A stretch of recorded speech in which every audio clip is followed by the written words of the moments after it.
ಏನಿದು ಬೆಳಗ್ಗೆ ಆದ್ರೂ ಕತ್ಲಾದಾಗೇನೆ ಇದೆ. ಹೌದು, ಸೂರ್ಯನ ಬೆಳಕು ಬಹಳ ಕಡಿಮೆ, ಚಳಿ ಸಹ ಜಾಸ್ತಿ ಆಗ್ತಾ ಇದೆ. ಇಷ್ಟು ಚಳಿ ಯಾಕಿದೆ? ಗೊತ್ತಿಲ್ಲಪ್ಪ, ನ್ಯೂಸ್ ನಲ್ಲಿ ಕೂಡ ಏನು ಹೇಳ್ತಾ ಇಲ್ಲ. ಬೆಳಿಗ್ಗೆ 7 ಗಂಟೆ ಆದ್ರೂ ಇನ್ನೂ 5 ಗಂಟೆ ಅಂತಾನೆ ಅನಿಸ್ತಾ ಇದೆಯಲ್ಲ, ಏನಾಗ್ತಾ ಇದೆ ಇಲ್ಲಿ? ಅರ್ಜುನ್ ರವ್ರೆ ಭಾಗ ತೆಗೀರಿ. ಏನಾಗ್ತಾ ಇದೆ ಅರ್ಜುನ್ ರವ್ರೆ? ಸೂರ್ಯನ ಬೆಳಕೆ ಇಲ್ಲ, ನಮ್ಗೆಲ್ಲ ತುಂಬಾ ಭಯ ಆಗ್ತಾ ಇದೆ. ನೀವು ಖಗೋಳ ವಿಜ್ಞಾನಿ ಅಲ್ವಾ, ನಿಮ್ಗೆ ಇದ್ರ ಬಗ್ಗೆ ಚೆನ್ನಾಗಿ ಗೊತ್ತಿರತ್ತಲ್ವಾ? ಏನಾಗ್ತಾ ಇದೆ ಇಲ್ಲಿ? ನನಗೂ ಏನ್ ಹೇಳ್ಬೇಕಂತಾನೆ ಗೊತ್ತಾಗ್ತಾ ಇಲ್ಲ.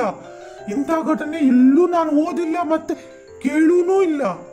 ಇಡೀ ದೇಶದಲ್ಲಿ ಇದೇ ಪರಿಸ್ಥಿತಿ ಇದೆ ಅಂತ ಸುದ್ದಿ ಬರ್ತಾ ಇದೆ. ದೇವರೇ, ನೀನೇ ಕಾಪಾಡಬೇಕು. ನಮ್ಮ ಪ್ರಧಾನ ಮಂತ್ರಿಗಳು ಈಗ ತಾನೇ ಆನ್ಲೈನ್ ಮೀಟಿಂಗ್ ಕರೆದಿದ್ದಾರೆ. ಎಲ್ಲಾ ದೇಶದ ವಿಜ್ಞಾನಿಗಳು ಕೂಡ ಅದರಲ್ಲಿ ಭಾಗವಹಿಸ್ತಾ ಇದ್ದಾರೆ. ಅಲ್ಲೇನಾದ್ರು ಇದು ಪರಿಹಾರ ಸಿಗಬಹುದು. ಹೌದು, ನನಗೂ ಯಾವುದೇ ಸುಳಿವು ಸಿಗ್ತಾ ಇಲ್ಲ. ಇದು ನಿಜಕ್ಕೂ ಆತಂಕಕಾರಿಯಾದ ವಿಷಯವಾಗಿದೆ. ನಾವೆಲ್ಲ ರೀತಿ ವೈಜ್ಞಾನಿಕ ಕಾರಣಗಳನ್ನು ಪರಿಶೀಲಿಸಿದ್ದೀವಿ, ಆದ್ರೆ ಇದಕ್ಕೆ ಯಾವುದೇ ತಾರ್ಕಿಕ ವಿವರಣೆ ಸಿಗ್ತಾ ಇಲ್ಲ. ಇದು ಖಂಡಿತವಾಗೂ ಒಂದು ಅಸಹಜವಾದ ವಿದ್ಯಮಾನ. ನಾವು ಹಿಂದೆಂದೂ ಇಂಥದ್ದನ್ನು ನೋಡಿಲ್ಲ. ಸೌರ ಉಷ್ಣತೆ ಭೂಮಿಗೆ ತಲುಪ್ತಾ ಇಲ್ಲ ಅಂದ್ರೆ ಇದ್ರ ಅರ್ಥ ಏನು? ಸೂರ್ಯನಿಗೆ ಏನು ಅಡ್ಡಿ ಆಗಿದೆ ಅಂತಾನೆ ಗೊತ್ತಾಗ್ತಾ ಇಲ್ಲ. ಇದಕ್ಕೆ ಏನೊಂದು ಸ್ಪಷ್ಟವಾದ ಕಾರಣನೇ ತಿಳಿತಾ ಇಲ್ಲ. ಸೂರ್ಯನ ಶಕ್ತಿ ನಿರೋಧಕವಾಗ್ತಾ ಇದೆಯಾ? ಇದು ಪ್ರಾಕೃತಿಕವಾ ಅಥವಾ ಇದು ಏನ್ ಕೃತಕವಾ ಏನು ಅಂತಾನೆ ಗೊತ್ತಾಗ್ತಾ ಇಲ್ಲ. ಅಲ್ಲೋಡಿ, ಅಲ್ಲೋಡಿ, ಅದು ಸೂರ್ಯನ. ಅದು ಯಾವ ರೀತಿ ಬಣ್ಣ? ಅದು ಕಪ್ಪು ಬಣ್ಣದ ಸೂರ್ಯನ. ಏನಿದು ಕಪ್ಪು ಸೂರ್ಯ ಬಣ್ಣ? ಇದು ನಿಜಕ್ಕೂ ಏನೋ ದೊಡ್ಡ ಅನಾಹುತದ ಮುನ್ಸೂಚನೆ ಅನಿಸ್ತಾ ಇದೆ. ಅಯ್ಯೋ, ಇದು ಏನಾಗ್ತಾ ಇದೆ? ಅಯ್ಯೋ, ಪ್ರಳಯದ ಮುನ್ಸೂಚನೆ ಇದು.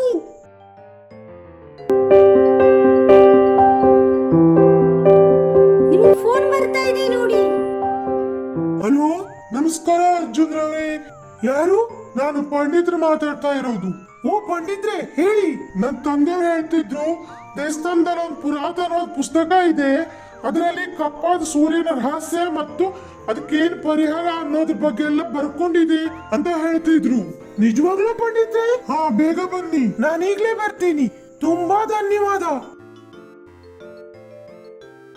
ನನ್ನ ತಂದೆಯವರು ಕಪ್ಪು ಸೂರ್ಯನ ರಹಸ್ಯ ಮತ್ತು ಪರಿಹಾರ ದೇವಸ್ಥಾನದ ಪರಿಧಿಯಲ್ಲಿದೆ ಅಂತ ಇದ್ರು. ಅದ್ರದ್ದು ಎಲ್ಲಿದೆ ಅಂತ ಗೊತ್ತಿಲ್ಲ. ಹೌದಾ? ಹಾಗಾದ್ರೆ ಆ ಗ್ರಂಥ ಈಗೆಲ್ಲಿದೆ?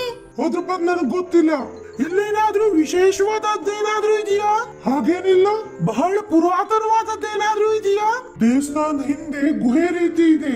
ಅಲ್ಲಿ ಪುರಾತನ ಕಾಲದಲ್ಲಿ ಶಿವ ತಪಸ್ ಮಾಡ್ತಿದ್ದ ಅನ್ನೋ ಪ್ರತೀತಿ ಇದೆ. ಅದ್ರ ಒಳಗಡೆ ಹೋಗಿ ನೋಡಿದವ್ರು ಯಾರೂ ಇಲ್ಲ. ನಾವು ಅಲ್ಲೋಗಿ ನೋಡೋಣವಾ?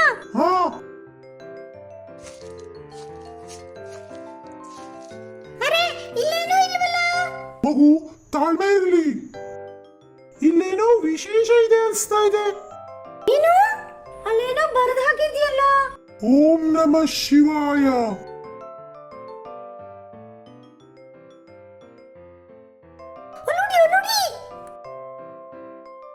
ಕಪ್ಪು ಸೂರ್ಯನ ರಹಸ್ಯ ಮಾಯಾವನದಲ್ಲಿ ಇದೆ. ಚಿಕ್ಕಪ್ಪ, ನಂಗೆ ಮಾಯಾವನದ ಬಗ್ಗೆ ಗೊತ್ತು. ನಿಜವಾಗ್ಲೂ ಸುಮಾ? ನಿಮಗೆ ಗೊತ್ತು?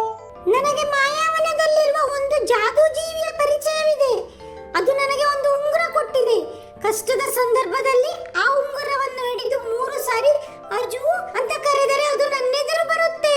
ಹಾಗಿದ್ರೆ ಈಗ ಯಾಕೆ ಅರ್ಜುನ್ ಸಹಾಯ ತೆಗೆದುಕೊಳ್ಳಬಾರದು? ಹೌದು. ಹಾಗಿದ್ರೆ ಬೇಗ ಉಂಗುರ ಹಿಡಿದುಕೊಡ್ಬಿಟ್ಟು ಅಜು ಅಂತ ಕರಿ. ಅಜು, ಅಜು, ಅಜು. ಯಾಕೆ ಕರೆದೆ ಸುಮಾ? ಏನ್ ಸಮಸ್ಯೆ? ಅಜು, ನೋಡು, ಆಕಾಶದಲ್ಲಿ ಸೂರ್ಯ ಕಪ್ಪಾಗಿದ್ದಾನೆ. ಎಲ್ಲರೂ ತುಂಬಾ ಭಯದಲ್ಲಿದ್ದಾರೆ. ನಮಗೆ ಇದ್ರ ಬಗ್ಗೆ ಏನೇನೂ ಗೊತ್ತಿಲ್ಲ. ಹೌದು, ಇದು ಪುರಾತನ ಕಾಲದಲ್ಲಿ ನಮ್ಮ ಋಷಿಗೆಲ್ಲ ತಿಳಿದಿದ್ದ ವಿಷಯ. ಕಲಿಯುಗದಲ್ಲಿ ಒಂದು ದಿನ ಸೂರ್ಯ ಕಪ್ಪಾಗ್ತಾನೆ ಅಂತ ಅವರಿಗೆ ಮೊದಲೇ ತಿಳಿಯಿತು. ಏನು? ಹೌದು, ಎಲ್ಲಾ ಜೀವರಾಶಿಗಳಿಗೂ ಅಪಾಯವಿದೆ ಅಂತ ತಿಳಿದ್ರು. ಶಿವ ಮತ್ತು ಪಾರ್ವತಿ ಇರುವಲ್ಲಿಗೆ ಹೋಗಿ ಪರಿಹಾರ ಕೇಳಿದ್ರು. ಪ್ರತಿಯೊಂದಕ್ಕೂ ಕೂಡ ಒಂದು ಕೊನೆ ಅಂತ ಇದೆ. ಅದೇ ರೀತಿ ಸೂರ್ಯನಿಗೂ ಕೂಡ. ಮಹಾದೇವ, ಇದರಿಂದ ಅಮಾಯಕ ಪ್ರಾಣಿಗಳಿಗೂ ಸಮಸ್ಯೆ ಆಗತ್ತೆ. ಇದರಿಂದ ಎಲ್ಲಾ ಜೀವರಾಶಿ ಕೂಡ ಇಲ್ಲವಾಗುತ್ತೆ. ಇದಕ್ಕೆ ನೀವೇ ಏನಾದರೂ ಪರಿಹಾರ ಕೊಡಿ. ಸಮಸ್ಯೆ ಅಂತ ಇದ್ದ ಮೇಲೆ ಪರಿಹಾರ ಕೂಡ ಇರತ್ತೆ. ನನ್ನ 3ನೇ ಕಣ್ಣಿನಲ್ಲಿರುವ ಪ್ರಳಯಾಗ್ನಿಯಿಂದ ಸೂರ್ಯನಿಗೆ ಪುನಶ್ಚೇತನಗೊಳಿಸುವ ಶಕ್ತಿಯನ್ನು ಸಂಗ್ರಹಿಸಿರಬೇಕು. ಆ ಶಕ್ತಿಯನ್ನು ಸೂರ್ಯ ಕಪ್ಪಾಗುವುದಕ್ಕೂ ಮೊದಲು, ಅಂದರೆ ಭೂಮಿಯ 48 ಗಂಟೆಗಳ ಒಳಗೆ ಸೂರ್ಯನಿಗೆ ತಾಕುವಂತೆ ಮಾಡಬೇಕು. ಅದರ ಜವಾಬ್ದಾರಿಯನ್ನು ಮಾಯಾವನದ ಜೀವಿಗಳಿಗೆ ಕೊಡಬೇಕು. ಮಾಯಾವನದ ಜೀವಿಗಳು ಅಂದ್ರೆ ಯಾರು? ಕಲಿಯುಗದಲ್ಲಿ ಪರಿಹರಿಸಲಾಗದಂತಹ ಸಮಸ್ಯೆ ಎದುರಾದಾಗ ಮುಗ್ಧ ಜೀವಿಗಳನ್ನು ಕಾಪಾಡುವುದಕ್ಕಾಗಿಯೇ ಮಾಯಾವನ ಮತ್ತೆ ಅಲ್ಲಿ ವಿಶೇಷ ಶಕ್ತಿಗಳ ಜೀವಿಗಳಿರುತ್ತಾರೆ. ಹಾಗಾದ್ರೆ ನಾವೆಲ್ಲರೂ ಆ ಮಾಯಾವನದೊಳಗೆ ಹೋಗಿ ಶಿವನ ರಶ್ಮಿ ತೆಗೆದುಕೊಂಡು ಬರ್ಬೇಕಾ? ಇಲ್ಲ, ಮಾಯಾವನಕ್ಕೆ ಎಲ್ಲರೂ ಬರೋ ಹಾಗಿಲ್ಲ. ವಿಶೇಷವಾದ ಮುಹೂರ್ತದಲ್ಲಿ ಹುಟ್ಟಿದವರು ಮತ್ತೆ ಅವ್ರ ಜೊತೆಗೆ ಅವ್ರ ತಂದೆ ತಾಯಿ ಅಥವಾ ಅವ್ರ ತಂದೆ ತಾಯಿ ಸಮಾನ ಮಾತ್ರ ಬರಬಹುದು. ಅಂದ್ರೆ ಇಲ್ಲಿ ಸುಮಾ ಮತ್ತೆ ಅವಳ ಜೊತೆ ಇನ್ನಿಬ್ರು ಬರಬಹುದು. ಹಾಗಾದ್ರೆ ಈಗ ನನ್ ಜೊತೆ ಯಾರು ಬರ್ಬೇಕು ಅಜ್ಜು? ಸುಮಾ, ಈಗ ನಿನ್ ಜೊತೆ ನಿನ್ ಚಿಕ್ಕಪ್ಪ ಮತ್ತೆ ಚಿಕ್ಕಮ್ಮ ಕೂಡ ಬರಬಹುದು.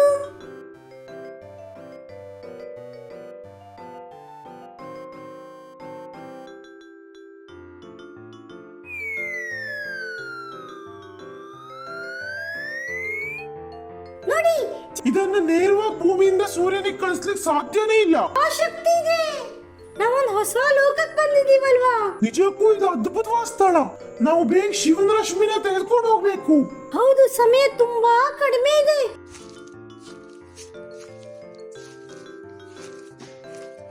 ಈ ಶಿವನ ರಶ್ಮಿ ತುಂಬಾ ತೀವ್ರವಾಗಿದೆ. ಹಾಗಿದ್ರೆ ನಾವೇನ್ ಮಾಡೋದು ಈಗ? ಹಾಗೇನಾದ್ರೂ ಮಾಡಿದ್ರೆ ಎಲ್ಲ ಜೀವಿಗಳಿಗೂ ಅಪಾಯ ಆಗ್ಬಿಡತ್ತೆ. ಅಯ್ಯೋ, ಹಾಗಾದ್ರೆ ಈಗ ಏನ್ ಮಾಡೋದು? ನೀವು ಚಿಂತೆ ಮಾಡಬೇಡಿ. ಶಿವರಶ್ಮಿಯನ್ನ ನಾನು ಭೂಮಿಯ ಪರಿಧಿಯಿಂದ ದೂರ ತೆಗೆದುಕೊಂಡು ಹೋಗ್ಬಿಟ್ಟು ಓಂ ನಮಃ ಶಿವಾಯ ಅಂತ ಹೇಳ್ತೀನಿ. ಇದೊಳ್ಳೆ ಉಪಾಯ.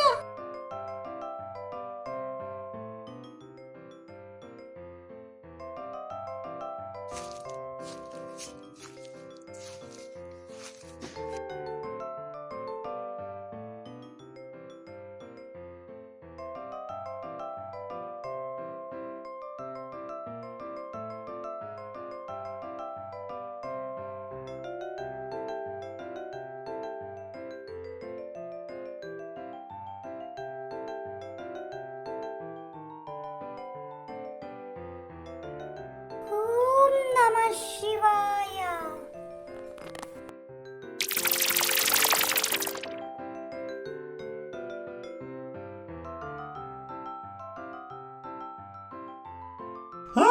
ನೋಡಿ ನೋಡಿ, ಸೂರ್ಯ ಮತ್ತೆ ಬೆಳಗ್ತಿದ್ದಾನೆ. ಅಬ್ಬೋ, ಎಂತ ಬೆಳಕು! ನಮ್ಗೆಲ್ಲ ತುಂಬಾ ಖುಷಿ ಆಗ್ತಾ ಇದೆ. ಈಗೆಲ್ಲ ಸಹಜ ಸ್ಥಿತಿಗೆ ಬಂತು. ಎಲ್ಲ ಸರಿ ಆಯ್ತಲ್ವಾ ಚಿಕ್ಕಪ್ಪ? ನಂಗೆ ತುಂಬಾ ಸಂತೋಷ ಆಗಿದೆ. ಅಬ್ಬಾ, ದೇವ್ರ ದಯೆಯಿಂದ ಎಲ್ಲ ಸರಿಯಾಯ್ತು. ಸುಮಾ ಮತ್ತ ಆ ಮಾಯಾವನದ ಜೀವಿಗಳಿಗೆ ನಾವು ಎಂದಿಗೂ ಕೃತಜ್ಞರಾಗಿರ್ಬೇಕು. ನಿಮ್ಮ ಸಹಾಯದಿಂದ ಇಡೀ ಪ್ರಪಂಚನೇ ಉಳಿಯಿತು. ಇದೆಲ್ಲ ಶಿವನಿಚ್ಛೆ. ಯಾವಾಗ ಅಪಾಯಕ ಜೀವಿಗಳಿಗೆ ಪರಿಹರಿಸಲಾಗದಂತ ಅಪಾಯ ಬರುತ್ತೋ ಆಗ ಇಂತಹ ಶಕ್ತಿಗಳು ಸಹಾಯಕ್ಕೆ ಬರುತ್ತೆ. ವಿಜ್ಞಾನಕ್ಕೆ ನಿಲುಕದ ಅನೇಕ ರಹಸ್ಯಗಳು ನಮ್ಮ ಪ್ರಪಂಚದಲ್ಲಿವೆ.